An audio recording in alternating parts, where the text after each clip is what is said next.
Now listen to the conversation and answer questions 1 to 3. Hi, sit down, please. How can I help you? Thank you.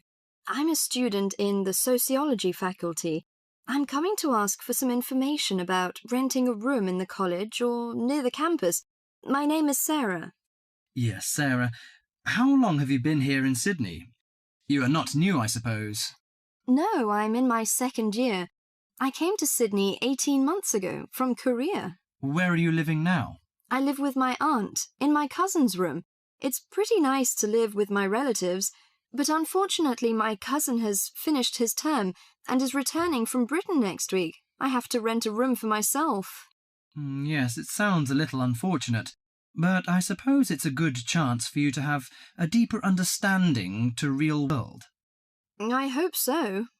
Well, what sort of thing are you looking for? What we provide ranges from shared flat to homestay. And of course we have houses with gardens if you like. No, the house with a garden is obviously out of my price range. Shared flat is not bad, but I prefer a homestay. I enjoy the feeling of living with the family. When do you plan to begin the rent? Next week, you just said? No, my cousin is arriving by next week, so I hope to move out by this weekend. This weekend, okay. The main area we deal with is around the university. Around the university, aha. Do you have anything near the northern gate of the university? You know, the sociology faculty is near the northern gate.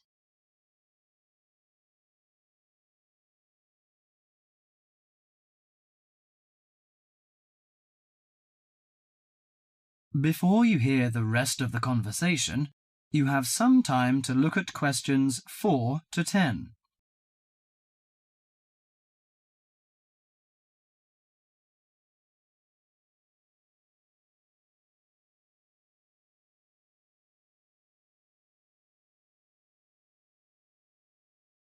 Now listen to the conversation and answer questions 4 to 10. Yes, what sort of price are you thinking of? Well, could you give me some idea? You know, I have no experience of renting a room.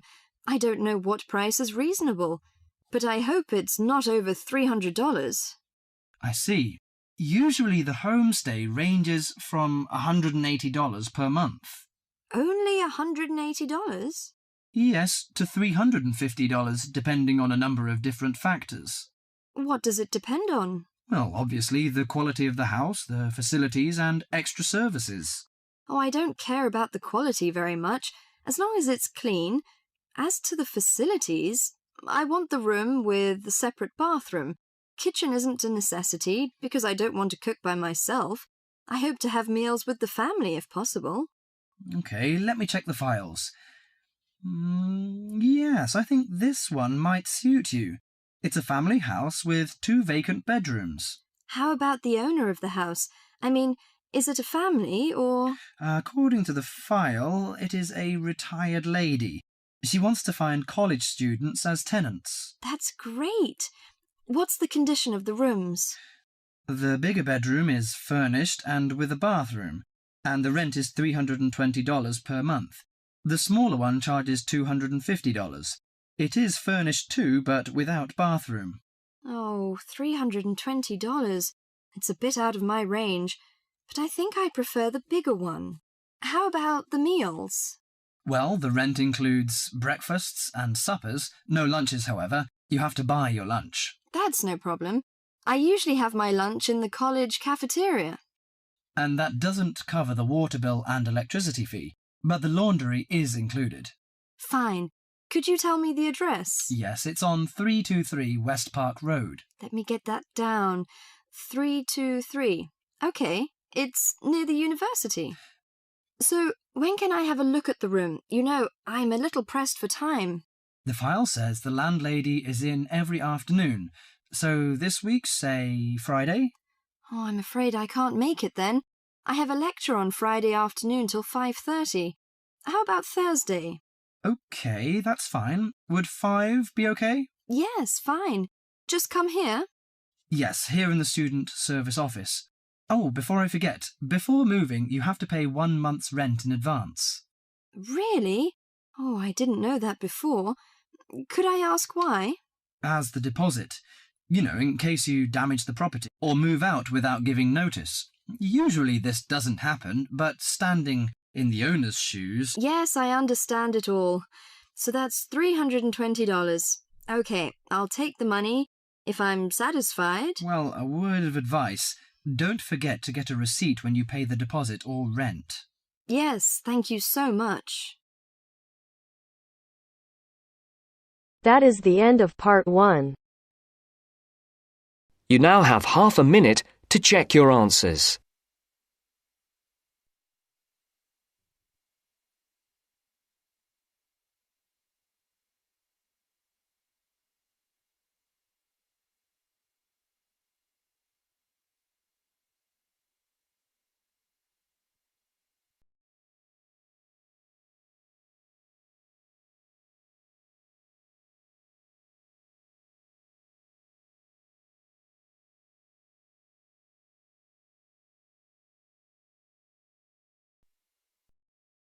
Now turns to part 2. Part 2. You'll hear a man talking about living and working on Trinidad. First, you have some time to look at questions 11 to 15.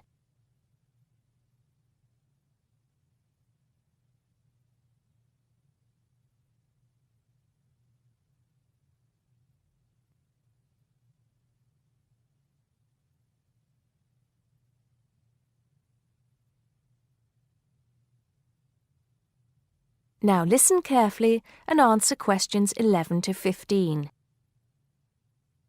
Hi, I'm Steve Pinfold, and I'm here today to tell you about my gap year, which I took about 20 years ago.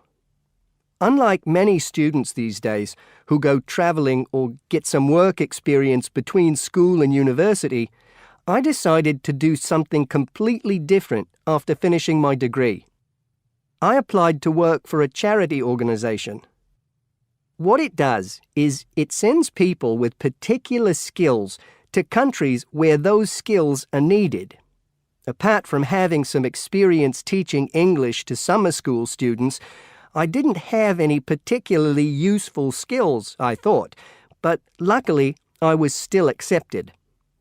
I had to find the money for the flight, but you get free accommodation. I stayed with a family of 5. And you do get paid, but not much. It's a bit like pocket money, enough to get by. I worked in an orphanage and taught English at a local school. Where was I? Well, originally I was going to be sent to a village in India, but at the last minute the organisation decided to send me to Trinidad. Now, this is a fascinating place. It's an island in the Caribbean. Well, in fact, the country is actually 2 islands. The smaller one is called Tobago, which is connected somehow to the word tobacco. Anyway, there I was, a young white guy living and working on an island which is mostly a mixture of descendants from Africa and India. The Africans were originally brought over as slaves, and the Indians came later as indentured workers. That means they agreed to come for a specific time, but many of them stayed. There are also some Trinidadians of Chinese and British origin, though the native inhabitants were basically wiped out by colonialization. I myself felt completely accepted and had the time of my life.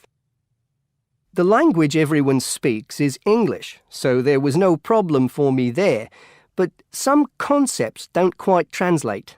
They're pure Trinidadian. There's the term liming, for example, which means sitting around watching the world go by.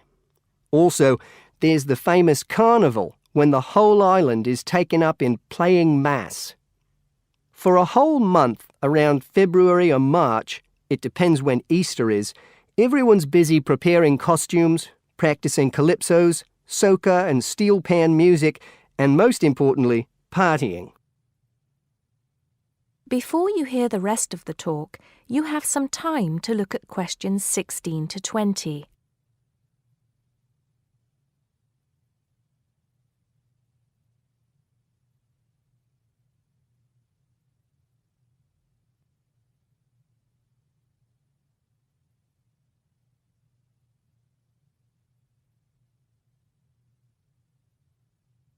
Now listen and answer questions 16 to 20. When the actual official carnival starts, it's days of 24-hour dancing in the streets. In Trinidad, it's called whining. You've probably seen this sort of thing on TV, in the more famous carnival in Rio, or even at the Notting Hill Carnival in London. Many people join bands, each one of which has a theme. For example, the Sea or Jungle Fever, and they have costumes designed and made to go with the theme. These can cost $1,000 for the king and queen of each band. They're incredible. The whole city is a non-stop party zone full of colour and sound. It's serious too. The bands are in competition and the winner gets $1 million. Sorry, I got a bit carried away with those memories. Back to my real job there. The orphanage was called St. Augustine's, and that's also the name of the place where it was, St. Augustine, a town just outside the capital city, Port of Spain. I didn't have any particular job description, just to be with the children and tell stories, sing songs and play games. Oh, and we also went camping in the jungle once. I could tell you a few stories about that particular escapade. Every time I arrived at the gate, kids would come running towards me, shouting, with big smiles on their faces. The younger children seemed fascinated by my blonde hair and loved to touch it as if it was something miraculous. The English teaching I did 2 days a week in a primary school for 6 to 11-year-olds. The kids may have been poor, but they all wore neat and clean uniforms and were so respectful and enthusiastic. I've now been teaching for many years in different countries, and I still think those were the best students I've ever taught. What else did I do while I was there? I swam a lot. Can you imagine what it's like swimming with dolphins and with pelicans diving into the sea right next to you? More seriously, I trained to be a Samaritan. That's someone who listens and supports people who have problems with their lives. Overall, what I took from the experience was a sense of being in another culture, or rather cultures. As humans, we all share many characteristics, but we express ourselves in various ways. In Trinidad, there are lots of different communities and religions, and so many different kinds of festival to see. Hindu, Muslim, Christian, as well as some rather mysterious African traditions. There are quite a few Rastafarians too. Trinidad is, as Americans are fond of saying of their own country, a melting pot where everybody is greeted warmly. Go and see for yourself. I'm not sure how it's changed since I was there, but I'd love to find out. That is the end of part 2. You now have half a minute to check your answers.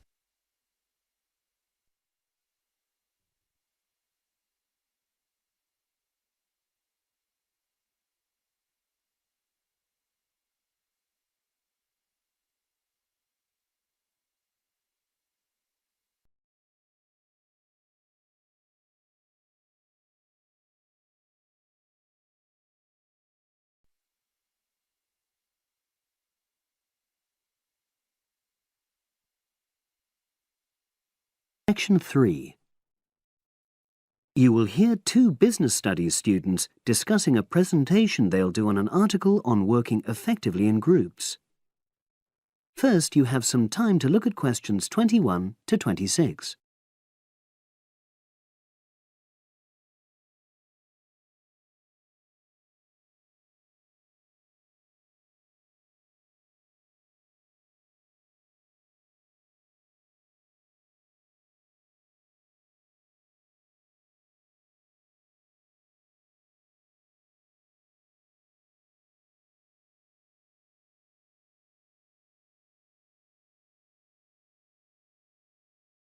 Now listen and answer questions 21 to 26. So, Brad, what did you think of the article on group work? Oh, hi, Helen. Yeah, it was pretty good, with helpful pieces of advice on how to make group work effective. I think we were lucky to be given such a straightforward text to present at the management skills seminar. Yeah. Actually, shall we discuss it now? Have you got time?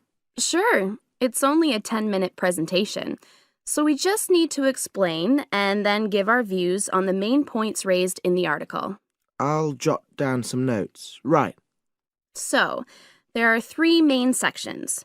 I suggest we start with listening. Yeah, effective listening in groups, because it's not something that's frequently covered on courses in our field. No, and we should say that in the presentation. Yeah, and also effective listening's pretty simple, you know. I don't think it's hard to learn. Well, people think it's easy, but in my experience, most of us tend to be very lazy listeners. Okay, I wouldn't argue with that. Something I do think we should emphasize is the power of the listener's posture, gestures, etc., in making speakers feel respected. Not that you're just waiting for them to finish before jumping in with your own ideas. Uh-huh. Okay, right. The next section is on goal setting. Let's make sure we're clear what the article says on this. Yeah. Well, firstly, it says that all group members must be given time to explain their own goals. That's it, yeah. And then, did it say that the whole group should agree on common goals? That's a bit too strong. It's more that everyone's agendas should be equally acceptable. But it does say that goals have to be realistic, you know. Achievable within a particular time? You've got it. That's really what the article's saying. There isn't really any point in having ideals if group members know they won't come to anything within a reasonable period. So, I think a summary covering those points will be enough for that part of the presentation, don't you? Yeah. Now, the last section is about conflict resolution. Actually, I thought it was the worst part of the article. Me too. I don't think it went into sufficient detail on the issue. Actually, I thought it devoted too much space to it, but that it was all rather boring, you know? It didn't mention some of the more radical theories. Absolutely. I found that really irritating. Right, and also I think it could have said more about conflict sometimes being healthy in groups. Absolutely. It just mentioned rather glibly about how we should avoid thinking of winners and losers, and that quick resolution of conflict is always desirable. Without explaining what these terms mean? Well, it gives quite detailed definitions, but doesn't develop a proper argument. Right. So, for the presentation, I think we just give some definitions and then explain what we felt were the weaknesses in the article's treatment of conflict resolution. Yeah, good. Now you have some time to look at questions 27 to 30.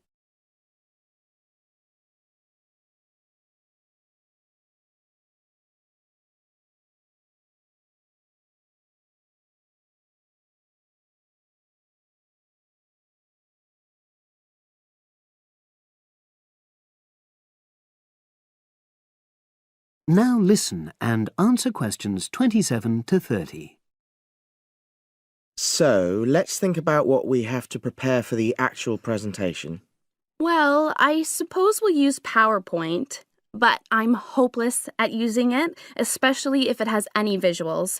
I really have to look into doing a course on it because I know I'll need it in the future. Don't worry, I'm quite happy using PowerPoint and I'll put it together when everything else is ready. That's a relief. But yes, do that later. Okay. Now, I heard the tutor saying we have to include some well-chosen quotations from the article. I'm not sure if we do. I'll email him to find out. No need, I can just have a look at the specs he gave us when he set the task. That'll be quicker.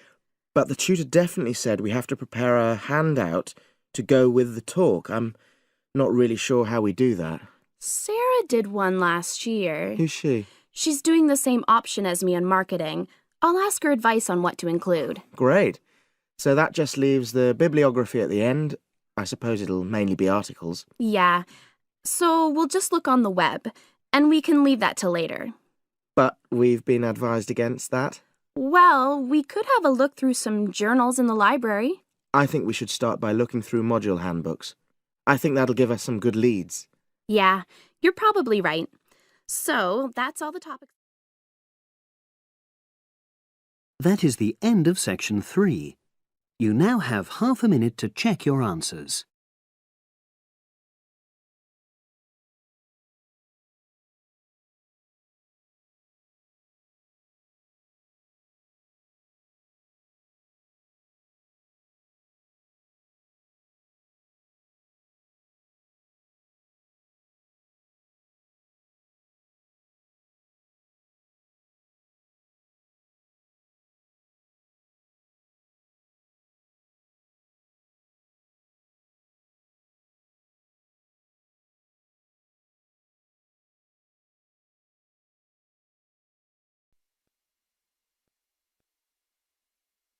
Now turns to Part 4. Part 4. You will hear part of a lecture about how adults and babies communicate. You should answer the questions as you listen because you will not hear the recording a second time. First, you have some time to look at questions 31 to 40.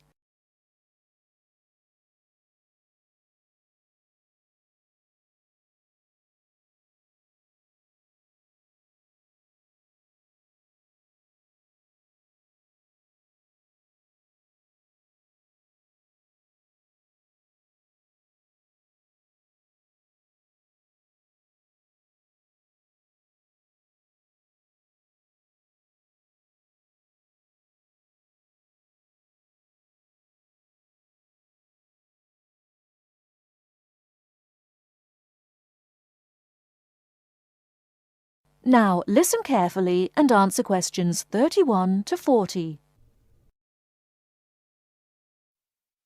Hi, I'm Emma Bailey, and today I'm going to be talking baby talk. Hopefully, you'll find the subject interesting rather than infantile. I'd like to start by getting you to imagine a scenario. You're in an office or at a family gathering when a mother comes in with her young baby.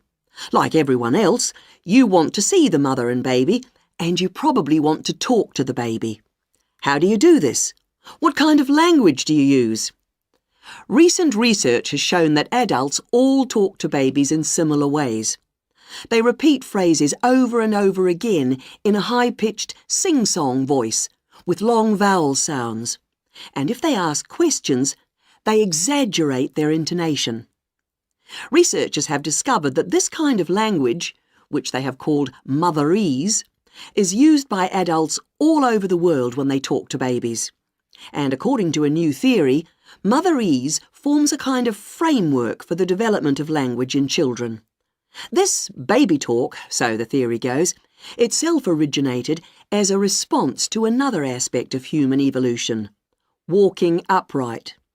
In contrast to other primates, humans give birth to babies that are relatively undeveloped.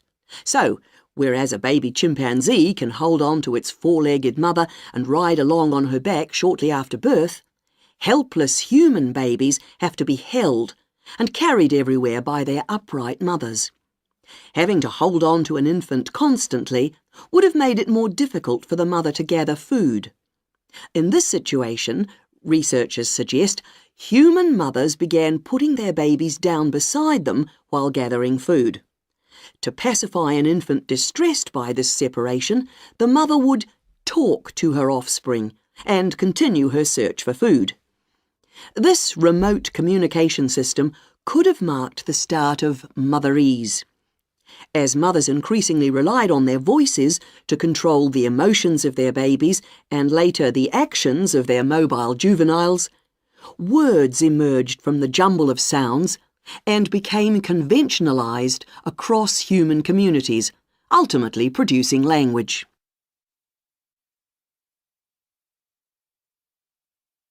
Not all anthropologists, however, accept the assumption that early human mothers put their children down when they were looking for food. They point out that even modern parents do not do this. Instead, they prefer to hold their babies in their arms or carry them around in slings. They suggest that early mothers probably made slings of some kind, both for ease of transportation and to keep their babies warm by holding them close to their bodies. If this was the case, they would not have needed to develop a way of comforting or controlling their babies from a distance. It's not only anthropologists, but also linguists who challenge this explanation for how language developed. They say that although the motherese theory may account for the development of speech, it does not explain the development of grammar. Nor, they say, does it explain how the sounds that mothers made acquired their meaning. Most experts believe that language is a relatively modern invention that appeared in the last 100,000 years or so. But if the latest theory is right, baby talk, and perhaps fully evolved language, was spoken much earlier than that. We know that humans were walking upright 1.5 million years ago. This means that mothers may have been putting their babies down at this time and communicating with them in motherese. We can be sure that this is not the end of the story, as anthropologists and linguists will continue to investigate the origins of this most human of abilities, language. That is the end of part 4. You now have half a minute